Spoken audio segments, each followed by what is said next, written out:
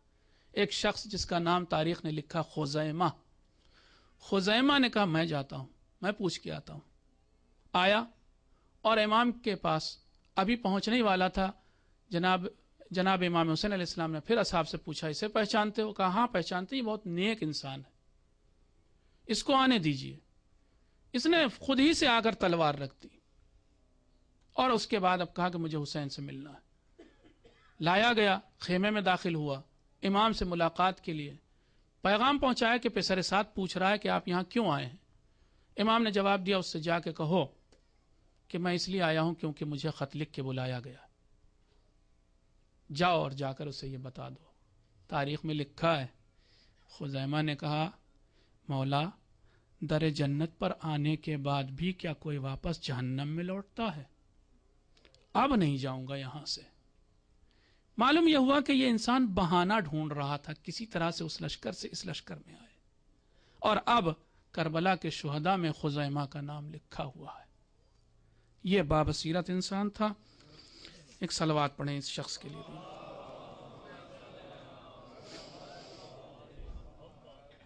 بروقت حمایت ایک بہت ضروری چیز جو کل بتائی تھی، خواص بابصیرت بھی ہوں، موقف بھی اختیار کریں، لیکن بر وقت حمایت نہ کریں تو بیکار ہو جاتا ہے سب۔ بر وقت حمایت کی ایک مثال قاضی شریح ہیں۔ قاضی شریح کون؟ غالباً نبی کے بھی صحابی رہ چکے ہیں۔ کوفے کے قاضی، عمر کے زمانے سے قاضی ہیں۔ امیر المومنین حاکم بنے تو چونکہ شریح ایک نیک انسان تھے اس لیے ان کو قضاوت کی پوسٹ پر باقی رکھا۔ عجیب بات یہ ہے کہ امیر المومنین اس وقت کوفے میں حاکم تھے اور نبی کے زمانے سے سب سے زیادہ قضاوت کرتے چلے آ رہے تھے، سب سے بڑے جج یہی تھے، اور نبی نے کہا بھی تھا کہ علی اس امت کے سب سے بڑے قاضی اور قضاوت کرنے والے انسان ہیں، سب سے بڑے عادل علی ہیں، لیکن اپنے ہوتے ہوئے بھی مولا نے قاضی شریح کو قضاوت کی پوسٹ پر، کرسی پر باقی رکھا۔ قاضی شریح کرتے رہے اس کام کو۔ امیر المومنین کا زمانہ ختم ہوا، بنی امیہ کا زمانہ شروع ہوا۔ بنی امیہ نے بھی قاضی شریح کی بزرگی کا خیال رکھتے ہوئے ان کو قضاوت کی پوسٹ پر باقی رکھا، یہاں تک کہ ابن زیاد آ گیا کوفے میں، جو کہ ایک انسان ایسا خونخوار انسان تھا، اس نے بھی قاضی شریح کو اپنی جگہ پہ باقی رکھا۔ اب قاضی شریح نے کہا بہت محبت بھی کرتے تھے اہل بیت سے۔ ان کے نام نہج البلاغہ میں امیر المومنین کا ایک خطبہ بھی موجود ہے قاضی شریح کو، جس میں نصیحت کی ہے امیر المومنین نے۔ بہرحال قاضی شریح ابن زیاد کے زمانے میں بھی قاضی ہیں، اور اب جناب مسلم آ چکے ہیں کوفے میں اور اپنے لیے لوگوں سے نصرت اور بیعت لے چکے ہیں۔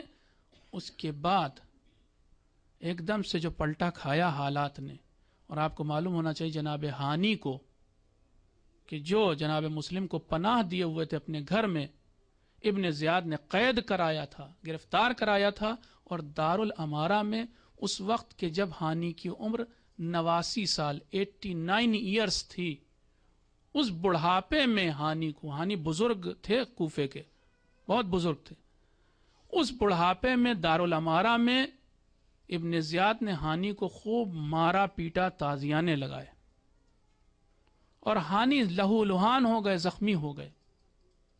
ادھر باہر میں نے بتایا کہ لوگ باہر کھڑے نعرے لگا رہے تھے ابن زیاد کے خلاف، بھیڑ جمع تھی۔ ابن زیاد کو لگا کہ، اور لوگ یہ کہہ رہے تھے کہ کسی نے یہ خبر اڑائی کہ ہانی کو قتل کر دیا گیا۔ جیسے یہ سنا لوگوں نے تو اب تو آپے سے باہر ہو گئے کہ اگر ہانی کو قتل کر دیا گیا ہے تو اب ہم ابن زیاد کو بخشیں گے نہیں، مار ڈالیں گے۔ ابن زیاد نے ایسے موقع پر قاضی شریح کو بلایا۔ قاضی شریح کو تمام کوفے والے کی ایماندار، نیک اور سچا انسان مانتے تھے، بزرگ بھی تھے۔ قاضی شریح اندر آئے، دارالامارہ میں صرف ان کو اندر آنے دیا گیا، اور اب ہانی کو دکھایا، اور ابن زیاد نے کہا کہ آپ دارالامارہ کی چھت پہ جا کے کہہ دیجئے کہ ہانی بالکل ٹھیک ہے، یعنی جھوٹی گواہی دے دیجئے۔ قاضی شریح چلتے ہوئے گئے اور وہاں جا کر یہ کہہ سکتے تھے، اور صرف ایک جملہ ان کا کافی ہوتا، کربلا شاید وجود ہی میں نہ آتی۔ ایک جملہ یہ کہہ سکتے تھے کہ نہیں، ہانی کی حالت بہت بری ہے، لہو لہان ہے۔ لیکن ابن زیاد کے سپاہی سے ڈر کر انہوں نے یہ کہا کہ نہیں، ہانی بالکل ٹھیک ہے، میں نے دیکھا۔ صرف ایک ان کے اس جملے سے یہ ساری زندگی بعد میں پچھتا ہے، لیکن اس ایک جملے کی وجہ سے کربلا ہو گئی۔ بر وقت حمایت، بر وقت فیصلہ، یہ بہت اہم چیز ہے۔ ایک صلوات پڑھیں آپ حضرات۔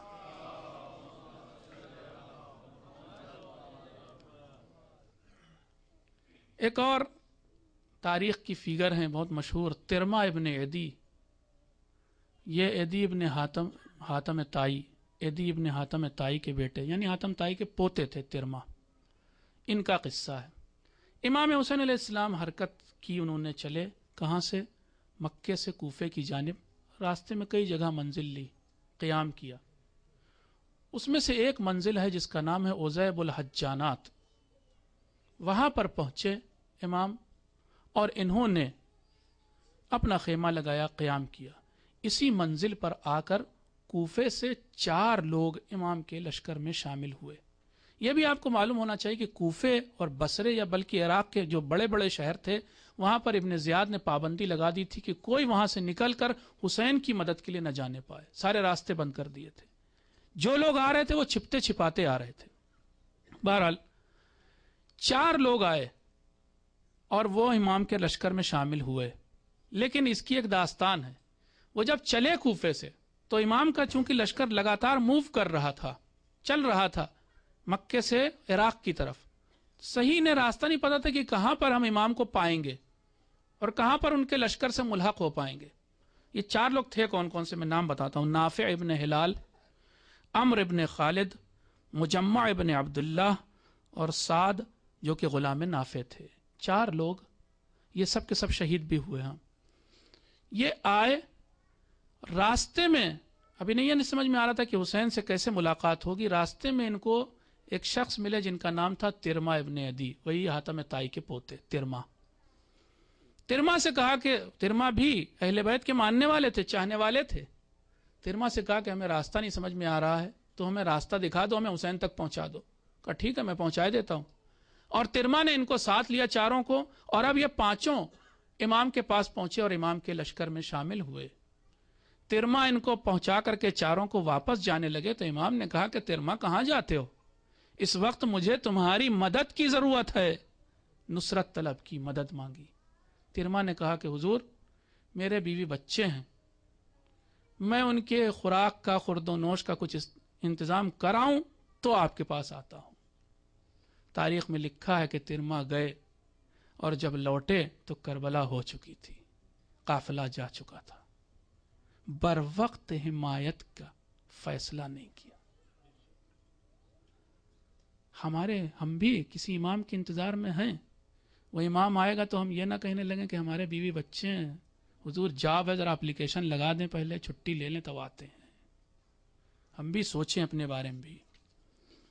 بہرحال یہ ترمہ کا قصہ ہے، کیسے بد نصیب، بدبخت۔ واقعی جو 72 شہداء ہیں، 72 کیا، بعض لوگوں نے ان کی تعداد 90 لکھی، بعض لوگوں نے اس سے زیادہ، ہوتے ہوتے 130 سے زیادہ کسی نے بھی نہیں لکھی۔ 130 شہداء بھی اگر ہوں تو آپ معلوم ہے ان کی کیا منزلت ہے۔ آپ خود دیکھیں شب عاشور جب ایک دوسرے سے یہ بات کر رہے تھے، بریر نے مذاق کیا، مذاق نہیں تھا، حالانکہ وہ دوسرے صحابی سمجھے کہ مذاق کر رہے ہیں اور کہا کہ یہ مذاق کا وقت نہیں، یہ شب عاشور ہے. کہ میں مذاق نہیں کر رہا ہوں، مجھے اپنی آنکھوں سے جنت دکھ رہی ہے، میں حوروں کو دیکھ سکتا ہوں اپنی آنکھوں سے. اسی دنیا میں انہیں جنت دکھتی تھی. یہ 72 ویسے ہو گئے تھے. تو یاد رکھیے ان کا مرتبہ بہت بلند ہے. ترما جیسا انسان کس مرتبے سے محروم رہ گیا، جو نہیں آیا امام کے ساتھ. ایک بہت بڑی سعادت، ایک بہت بڑا انعام، ایک بہت بڑا مرتبہ کہ جس کو بات کے امام سلام کرتے تھے، اس مرتبے سے کسی اور کو سلام نہیں کیا امام نے. 72 کو ہر امام نے سلام کیا. اس کے لائق بن سکتے تھے یہ لوگ، خود سے اپنے پیر پہ کلہاڑی ماری. ایک اور صاحب کی جن کا تذکرہ کرنا ہے مجھے، یہ بھی سب بدبخت ہیں، واقعی بد نصیب ہیں.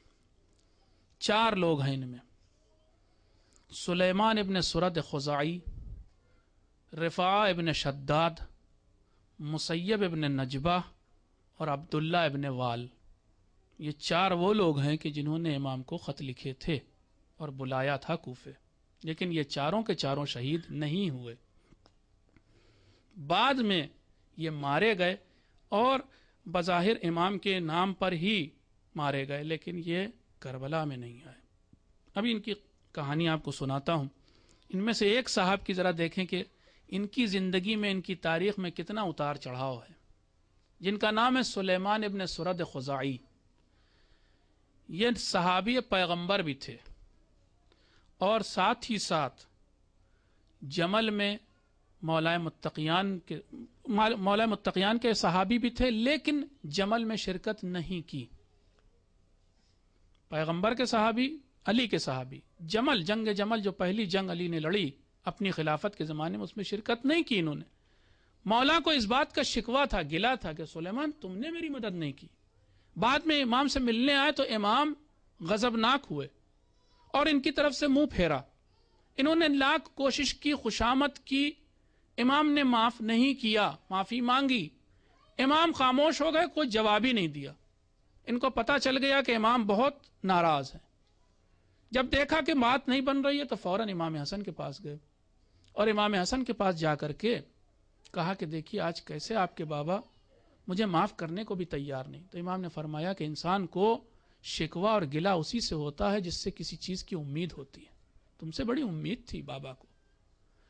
پھر بھی انہوں نے امام حسن علیہ السلام کو راضی کیا. امام حسن آئے اور انہوں نے سفارش کی ان کی، اور پھر حضرت علی علیہ السلام نے ان کو معاف کیا. اگلی جنگ صفین میں یہ حضرت علی کے ساتھ لڑے اور اس صفین میں شامل تھے، لیکن جب صفین ختم ہو گئی، حضرت علی اس دنیا سے چلے گئے، شہید ہو گئے، امام حسن علیہ السلام کا دور آیا تو ان کو بہت یہ تھا کہ بڑے جوشیلے تھے، شاید بار بار یہ امام حسن سے کہتے تھے کہ آپ لڑیے معاویہ سے، ہم ساتھ دیں گے. امام نے، معلوم ہے آپ کو کہ ایک جنگ، ادھوری سی جنگ لڑی بھی تھی، لیکن بعد میں مجبور ہو کر کے چونکہ ساتھیوں نے ساتھ چھوڑ دیا تھا، اور عبید اللہ ابن عباس کے دوسرا بیٹا، یہ عباس کے دوسرے بیٹے، ایک عبداللہ ابن عباس ہیں، ایک عبید اللہ ابن عباس، جو حضرت علی کے ایک طریقے سے وہ کزن بھی تھے. انہوں نے کیا کیا، 4000 کا لشکر لے کر امام حسن کو چھوڑ کر کے معاویہ کو جا کے جوائن کر لیا تھا. جب ایسے حالات ہوئے تو مجبوراً امام حسن علیہ السلام کو صلح کرنی پڑی. اس صلح کے بعد یہ جن کا تذکرہ کر رہا ہوں، سلیمان نے، استغفر اللہ نعوذ باللہ، جو جملہ بولا ہے ایسا تو جملہ کسی نے نہیں بولا ہوگا شیعوں میں. سلیمان نے جب امام حسن علیہ السلام کو اس صلح کے بعد دیکھا تو سلام اس طرح سے کیا کہ السلام علیک یا مذل المؤمنین، اے مومنین کو ذلیل کرنے والے تجھ پہ سلام. یعنی شیعوں کو آپ نے ذلیل کر دیا، ایسے تھے. اور امام حسن علیہ السلام نے اس وقت یہ فرمایا کہ میں نے صلح کیوں کی یہ تم کیا سمجھو، تم بعد میں سمجھو گے. بعد میں پشیمان ہوئے، سب ہوا. پھر امام حسین کا دور آیا اور انہوں نے خط لکھ کر امام حسین علیہ السلام کو بلایا کوفے اور اب جب حسین آ گئے عراق تو یہ نصرت کے لیے نہیں پہنچے. نہ صرف یہ بلکہ وہ 3 آدمی اور مسیب ابن نجبہ اور عبداللہ ابن وال اور رفاع ابن شداد یہ سب کوئی نہیں آئے. جب کربلا ہو گئی تب احساس ہوا کہ ہم نے کیا کام کیا, ہم نے حسین کو بلایا تھا اور ان کی مدد بھی نہیں کی. اور جب یہ احساس ہوا, احساس جرم ہوا, تو اب امام حسین علیہ السلام کی قبر پر معافی مانگنے گئے اور پھر ایک لشکر بنایا کہ اب ہم حسین کے خون کا بدلہ لیں گے. سب سے پہلے نعرہ انہوں نے ہی دیا, یا لسارات الحسین, ہم حسین کے خون کا بدلہ لیں گے. اور پھر ایک لشکر بنایا. 4 سال لشکر بنانے میں لگا. سن 64 میں یزید مرا اور سن 65 کے شروع میں ہی انہوں نے یزید کے لشکر سے کوفے میں یعنی ابن زیاد سے اور اس کے لشکر سے ٹکر لینے کی ٹھانی اور جنگ کی. تمام یہ لوگ جو گروہ بنا تھا, جنہوں نے توبہ کی تھی, جنہوں نے معافی مانگی تھی امام حسین کی قبر پر جا کر, ان کا نام توابین تاریخ نے لکھا, توبہ کرنے والے لوگ. یہ توابین کا جو لشکر تھا 16,000 لوگوں نے وعدہ کیا تھا کہ ہم لڑیں گے اور حسین کے خون کا بدلہ لیں گے.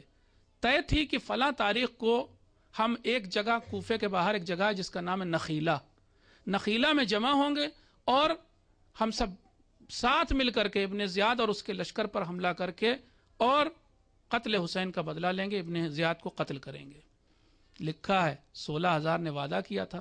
معینہ دن اور معینہ وقت پر اور معینہ جگہ پر صرف 4,000 پہنچے. یہ کوفے کے پتہ نہیں ہمیشہ سے ہسٹری رہی ہے. اب تو توبہ کر چکے تھے, اب تو وعدہ کیے ہوئے تھے کہ 16,000 آئیں گے, اب 4,000 پہنچے. ان 4,000 نے 3 دن تک انتظار کیا کہ شاید کچھ لوگ رہ گئے ہوں, کوئی بات ہو گئی ہو. 3 دن تک انتظار کیا, جب باقی کوئی نہیں آیا تو ان 4,000 نے ہی ابن زیاد پر حملہ کیا. زبردست جنگ ہوئی. تاریخ میں لکھا ہے بعض روایات کی بنا پر 3 دن اور بعض روایات کی بنا پر ایک ہی دن میں سب مارے گئے. یہ چاروں بھی مارے گئے. سوال میرا یہ ہے کہ جب حسین بلا رہے تھے تو 72 کے علاوہ کوئی نہ آیا, اب 4,000 آ رہے ہو. بر وقت حمایت کرتے تو حسین اور کربلا کا نتیجہ ہی کچھ اور ہوتا. حسین کی نصرت کرتے تو آج تم بھی کس منزل پہ پہنچے ہوتے. ناصران امام حسین کہلاتے. ایک آدھ لوگ اور ہیں بس, اس کے بعد آپ کی زحمت ختم. پتہ نہیں تھک گئے یا نہیں تھکے آپ؟ تھکی گئے.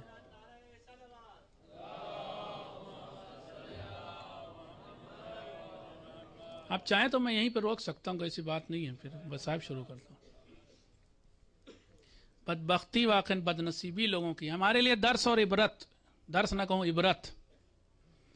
عبید اللہ ابن حر جعفی ایک اور بد نصیب انسان. امام حسین علیہ السلام مکے سے کوفے کی طرف جا رہے ہیں. راستے میں ایک جگہ پر امام نے قیام کیا. تھوڑی دور پر ایک اور خیمہ دیکھا جو لگا ہوا تھا, کوئی اور قیام کر رہا تھا. اس خیمے کے باہر ایک اچھا سا گھوڑا بھی بندھا تھا.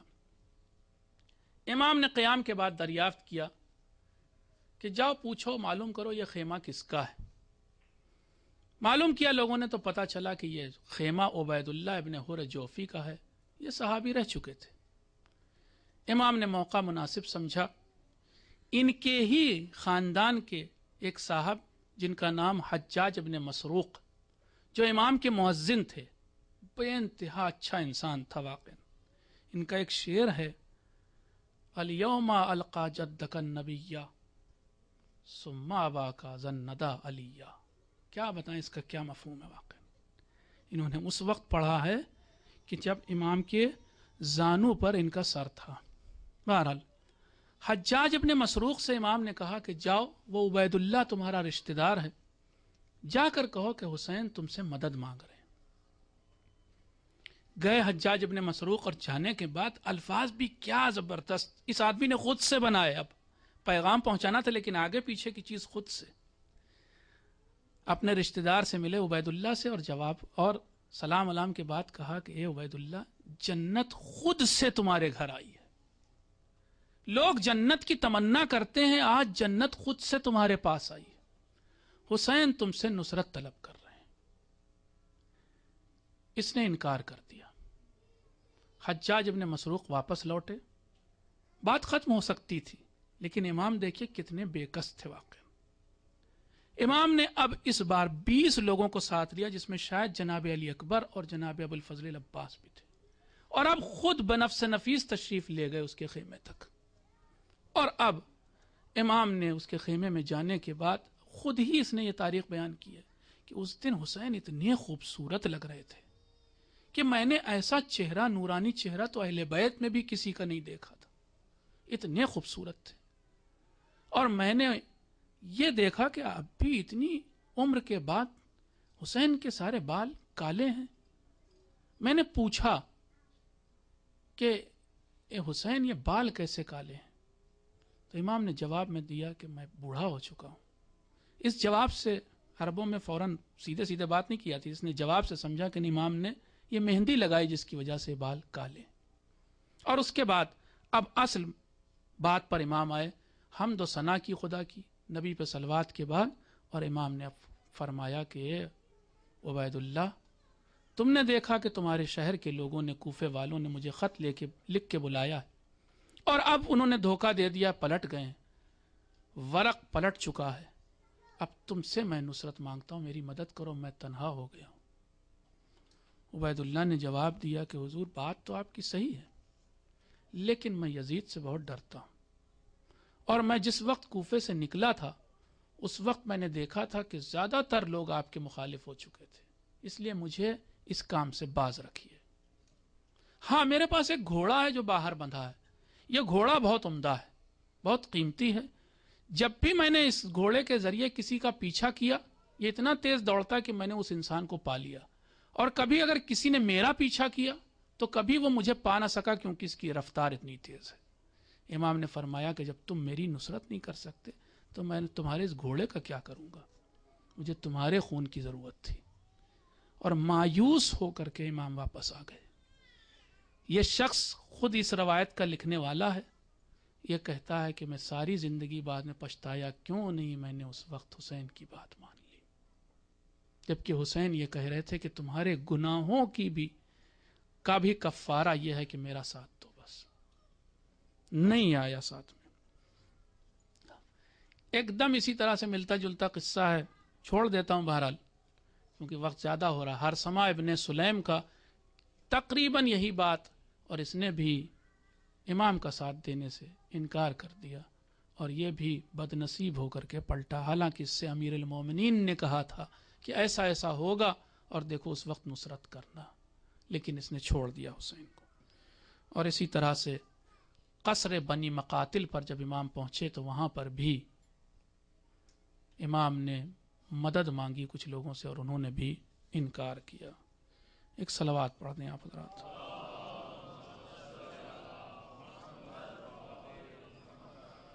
بس اب آخری چند جملے ہیں، آپ غور سے سن لیں، ایک صلوات اور پڑھ دیجئے۔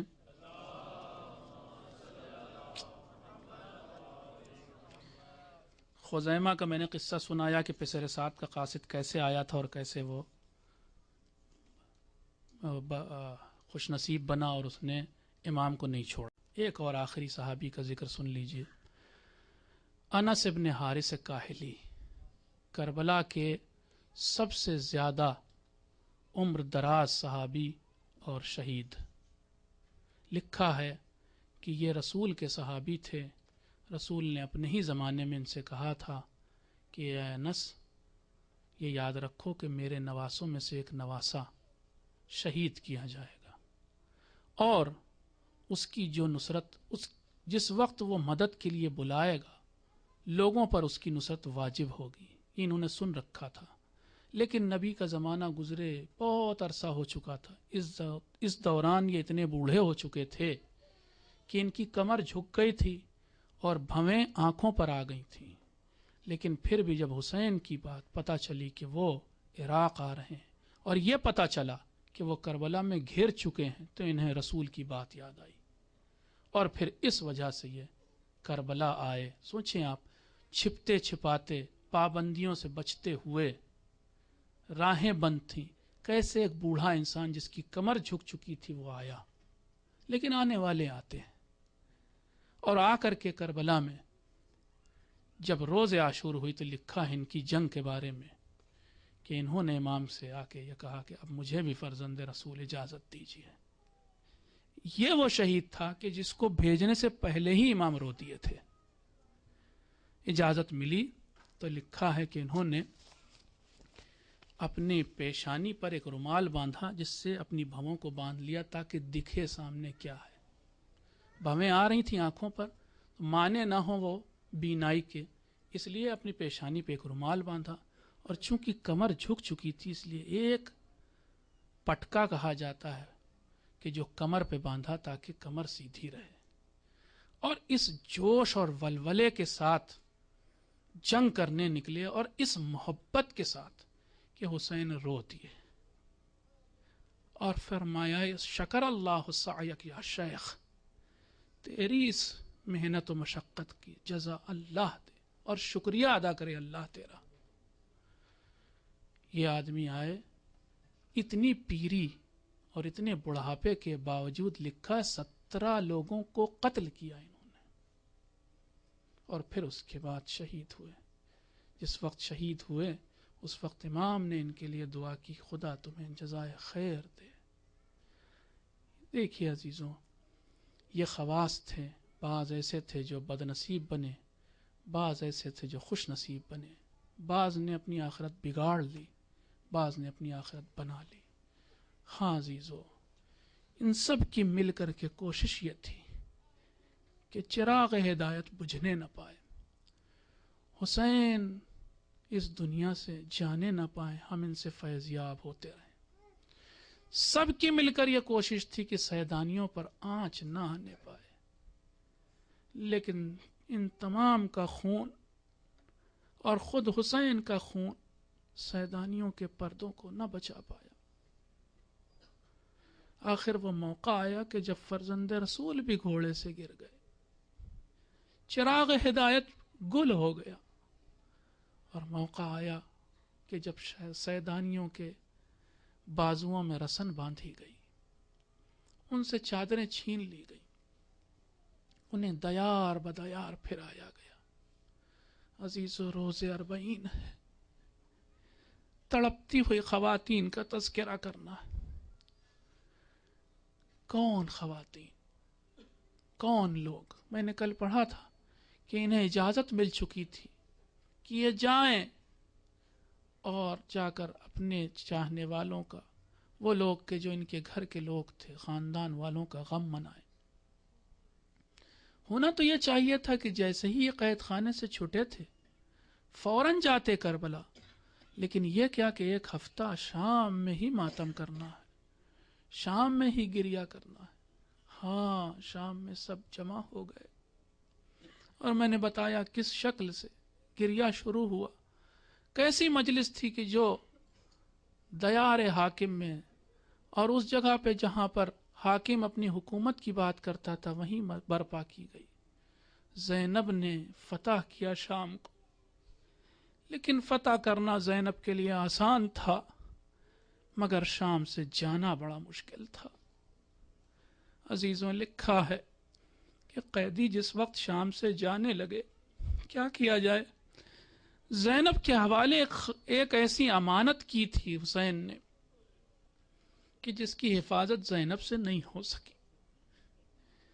اچھا، میں نے تاریخ پڑھی، کوشش کی میں جتنی میری سمجھ تھی میں جان سکوں کہ ان میں سے سب سے زیادہ کون مدینے جانا چاہتا تھا. میں نے کوشش کی میں جانوں ان میں سے سب سے زیادہ کون کربلا جانا چاہتا تھا. ارے بیویاں بھی ہیں، بچے بھی ہیں، لیکن عزیزوں کیا کہوں، وہ جو تڑپتی تھی جانے کے لیے، تمام بیویاں کھڑی ہیں جانے کو تیار، تمام بچے ہیں.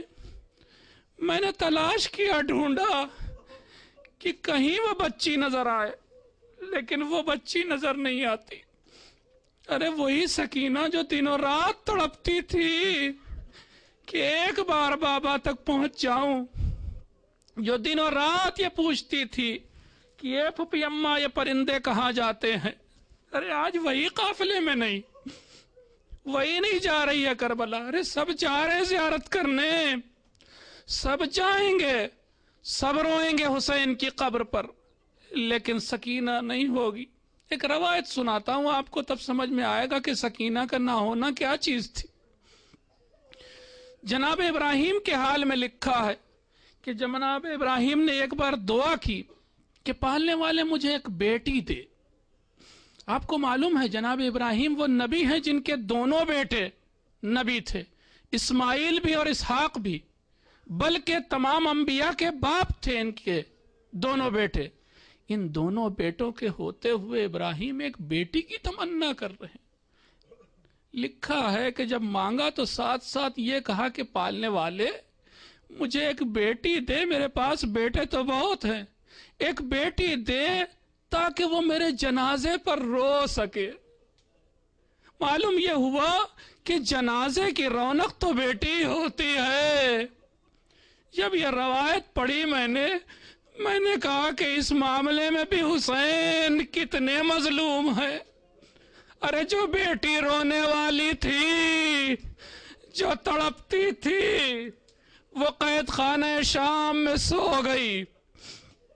ہاں عزیزوں، چاہ رہا یہ قافلہ کہ ایک بار جناب زینب شام کی عورتوں سے مخاطب ہو کے کہتی ہیں، اے شام والوں، ارے ہم تو جا رہے ہیں لیکن ایک امانت تمہارے پاس چھوڑ کر جا رہے ہیں۔ دیکھو جب شام ہوا کرے تو اس قبر پر آنا اور چراغ روشن کر دینا۔ چلنے لگا قافلہ، تمام عورتیں سوار ہو گئی، لیکن ایک عورت ہے کہ جس کا نام رباب ہے، کبھی ناقے کے قریب آتی ہے، کبھی دوڑ کے پھر قبر تک جاتی ہے۔ ارے کیسے اپنی بیٹی کو چھوڑ کے جائے؟ اور اس کے بعد کسی طرح سے جناب زینب و جناب ام کلثوم نے یہ کہہ کر کے کہ بھابی چلیے کربلا چلیے سوار کیا، چلے قیدی آج آزاد ہوئے ہیں، اب کربلا کی طرف سفر ہے۔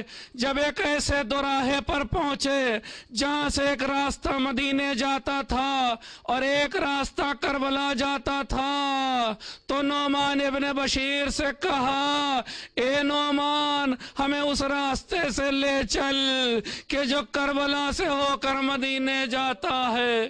لو عزیزو، اس راستے پر کارواں چلا۔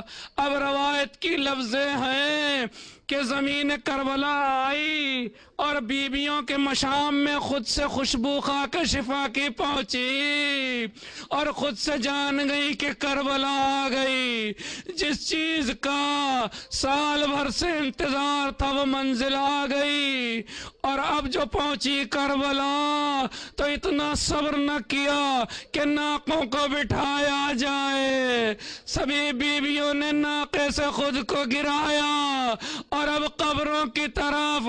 میں نے غلط کہا کئی قبر، ارے دو ہی تین قبریں تھی، ایک وہ کہ جو حسین کی قبر، ایک وہ کہ جو علی اکبر کی قبر، اور ایک وہ کہ جو گنج شہیدہ ہے۔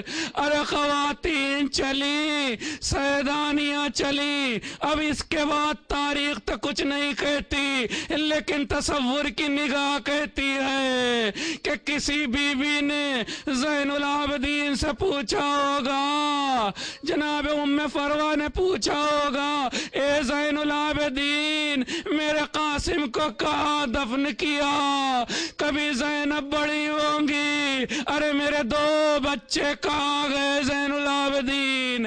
اور ہوتے ہوتے کبھی رباب بڑی ہوں گی، اے زین العابدین میرا بچہ، میرا ششماہا جسے قبر سے نکال لیا گیا تھا اسے کہاں دفن کیا؟ ارے تمام بیویوں نے خود کو قبروں پہ گرایا تھا اور اس کے بعد ایسا گریا کیا تھا کہ زمین و آسمان کو لرزا گیا تھا۔